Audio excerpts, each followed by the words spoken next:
Hello, bruv. Yes, I said bruv, not love. As you can see,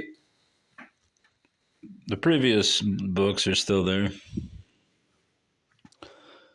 So I was scheduled for work tonight, and I get there, and my boss is like, "Why are you here?" I'm like, "Well, you tell me. You made the schedule." "Oh, it must have been a typo." So, all right. I'm like, "All right, I'm leaving, buddy." And he's like, "All right, don't punch out." So I left. Anyway, drink of choice is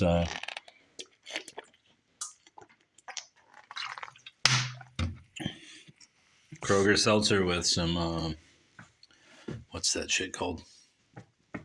Club soda with quinine. Diet club soda. So I went and got some books because why not?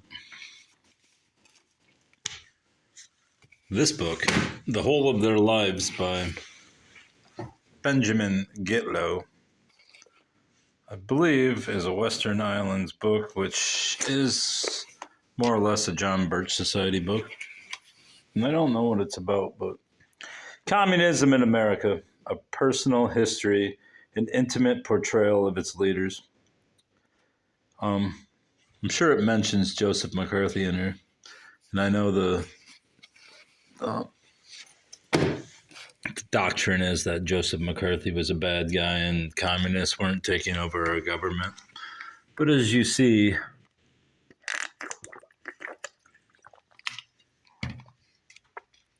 communists have taken over our government. And they pretty much captured the government, and the people are dumb as fuck. And now people don't even know who they are or what they are or their sex or anything. Some people even identify as interdimensional beings, which I don't doubt that I'm probably an alien, but I never said I was human, so I don't really follow your laws. So yeah, there's that. When I saw this book, The Count and the Confession by John Taylor, I thought it was some gothic romance, but it turns out to be a true murder mystery. Dude, what's going on with this phone?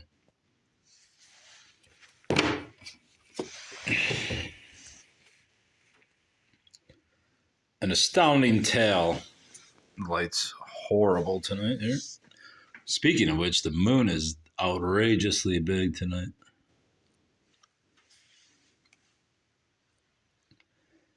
Roger de la Bird was an unusual and charming man. A wealthy scientist and an art collector. He claimed to be a Polish count. Hey, that's what I am, a half Polish count. Actually, I'm a half Polish cunt. Wore ascots. I don't even know what an ascot is, but I wouldn't wear it. And always bowed to women. I lift all women up to the sun. Catapult them into the sun. But after he was found dead in the library of his Virginia estate, close to Vienna, police discovered that Bird was not the man he had pretended to be. In fact, he was such a womanizing swindler that he had no difficulty compiling a list of suspects, including the tobacco company he was suing, his disgruntled business associates, his longtime girlfriend, his pregnant mistress, and her husband.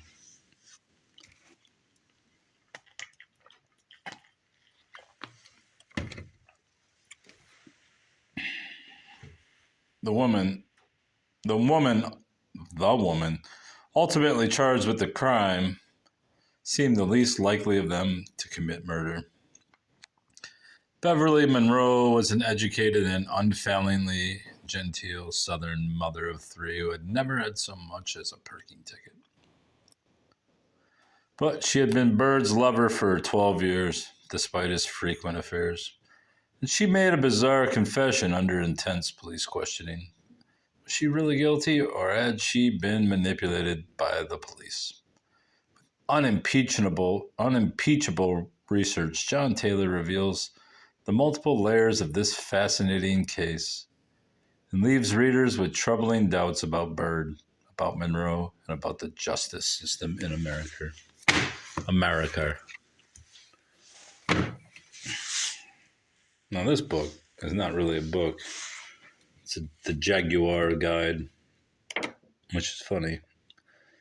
As I was listening to T-Rex last night, and there's a line in one of the song Jeepster where he says, I may call you Jaguar if I can be so bold. 64. That's the only reason I ever think of Jaguars. Well, I did see one today in the parking lot when I was going into the store. But I found this after I was about to leave, and I said, no, I need more books. I have to make a video. So now I have a 1964 Jaguar Guide. Now this book goes into like my version of the John Waters' worst book collection on earth. I'm a community helper and other related poems with this fucking bear by Jerry Tobias. Now, Ima is one of my least favorite non-words in the non-word dictionary.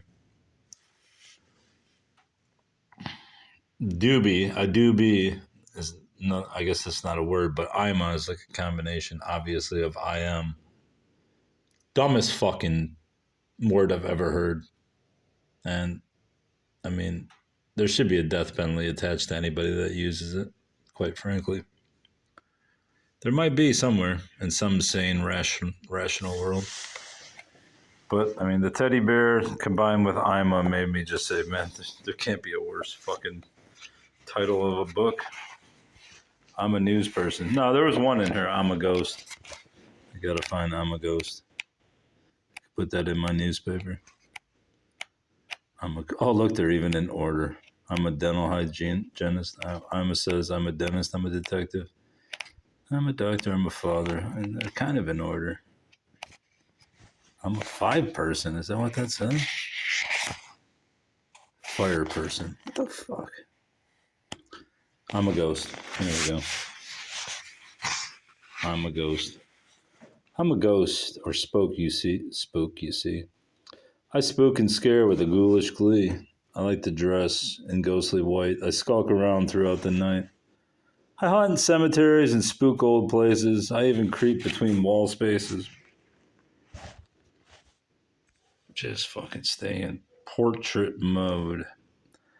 I also possess some spooky tools. I spook and scare by ghostly rules. I utilize both squeaks and screams. I often cause nightmarish dreams. But despite all this, I never hurt. I'm really just a scare expert. I'm a ghost. I hate your fucking guts. I'm a ghost who says with cheer, I'm a spook. You needn't fear. I mean, Jerry Tobias, come on, man. There's no fucking excuse for this shit, dude. I don't even know if this is supposed to be a kid's book. I'm a community helper. All right.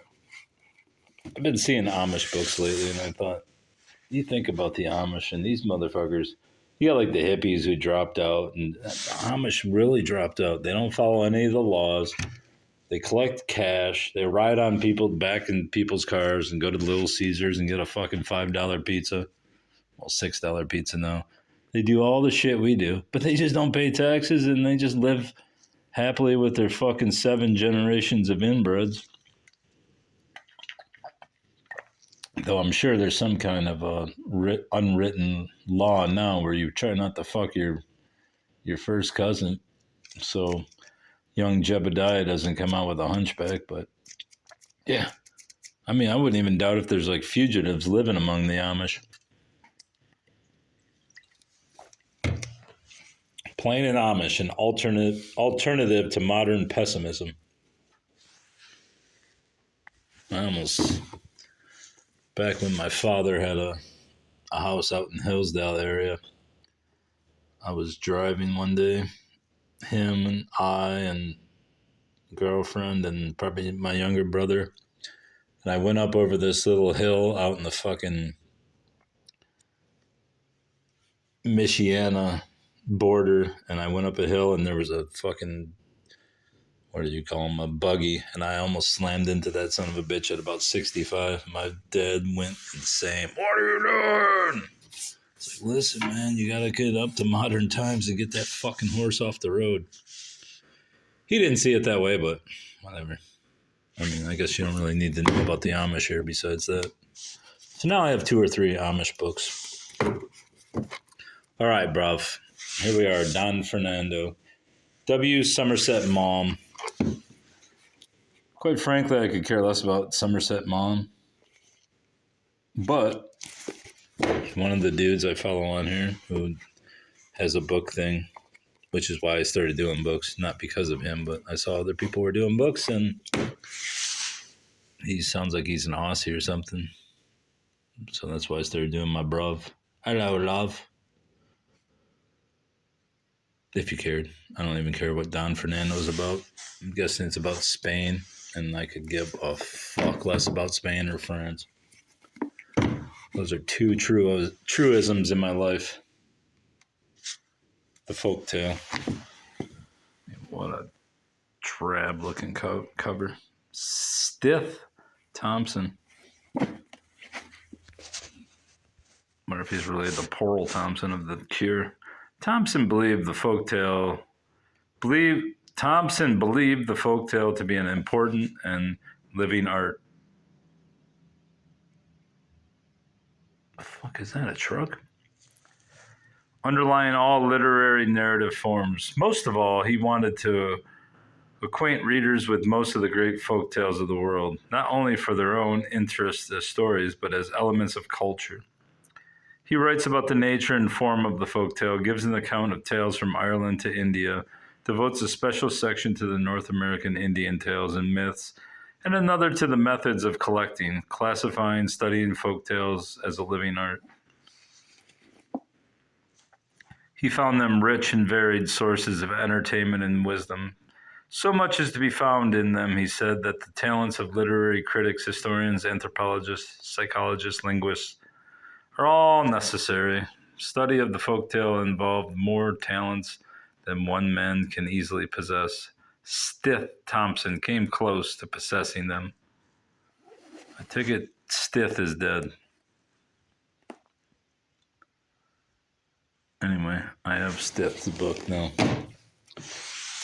I like the cover, although it's showing up very light pink and it's very dark pink in person. Perfect villains, imperfect heroes. Robert F. Kennedy's war against organized crime, which ties back in with not only my Kennedy collection, but Joseph McCarthy, whom the Kennedys were very close to. I believe Joseph McCarthy was the best man at Robert Kennedy's wedding. Maybe it was not him, but it was one of the Kennedys. But he was bros with the Kennedys, and they both hated communism, which was what the whole Bay of Pigs centered around. And yeah, Kennedy was probably the last decent Democrat there was, even though he was still a socialist. But he knew the communist threat was real. And then the CIA killed him.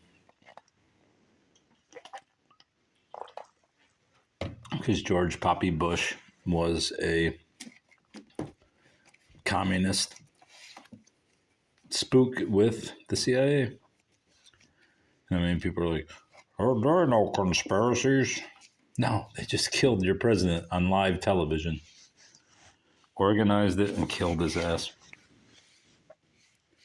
And then they killed Robert Kennedy, too. A compelling piece of work, strongly evocative of an era that seems more and more to have been one of the most extraordinary periods of our history. You think? They literally just assassinated everybody.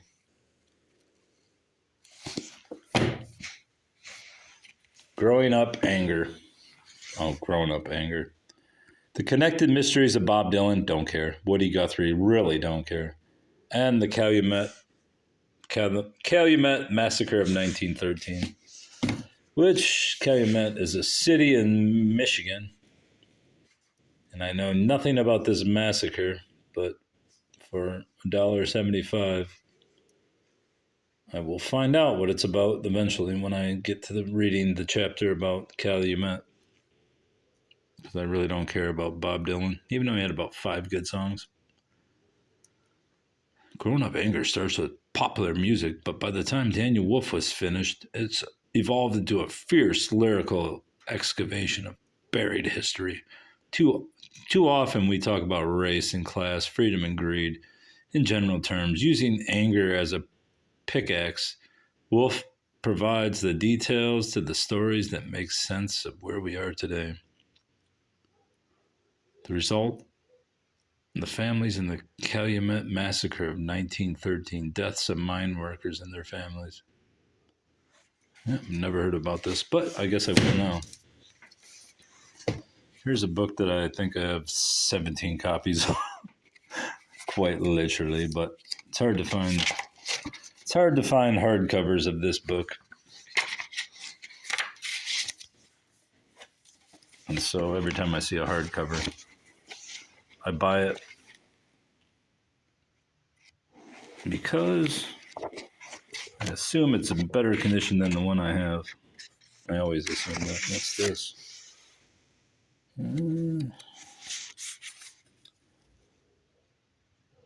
I gloved up. What the fuck does that mean?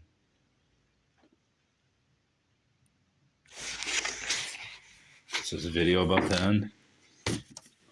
No. Anyways, this is about Eloise Asylum. And this lady, what was her name? Annie Cohen, was the author Steve Luxemburg's aunt, I believe, and they said she had gone away or something.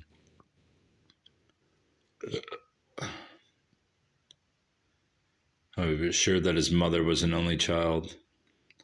But then he found out about the mentally ill aunt who was sent to Eloise Asylum, which was in Wayne, Michigan, later Westland, Michigan, Lincoln Township. I read about 6 pages of the book, even though I have 17 or 18 copies. I've only read about 6 pages, and it bored me to death, so I quit. But I buy them now so the locals can't have a book on Eloise, because they prostitute every piece of history that there is, and that's my way of fighting back. For the Good of the Children, A History of the Boys and Girls Republic by Gay Pittman Ziegler. I'd never heard of Boys and Girls Republic, but it was apparently some kind of children's home in Farmington Hills. Boys and Girls Republic of Farmington Hills, Michigan came to life as the Boys Republic during the Progressive Era, when the combined stresses of urbanization, immigration, and poverty left an unprecedented number of children on the streets. It was a time marked both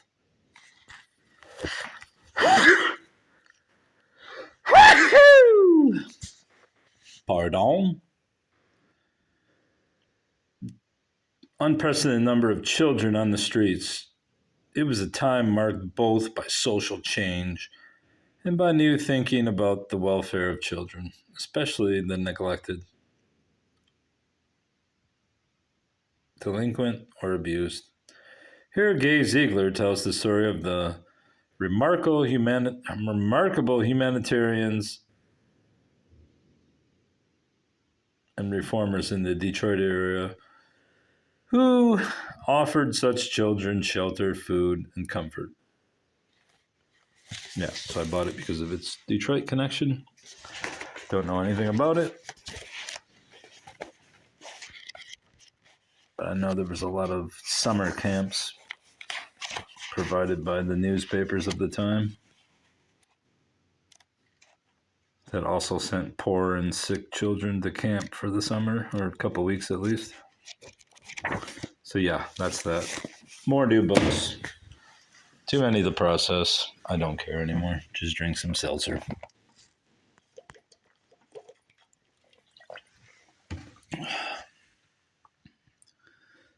Boy, bruv.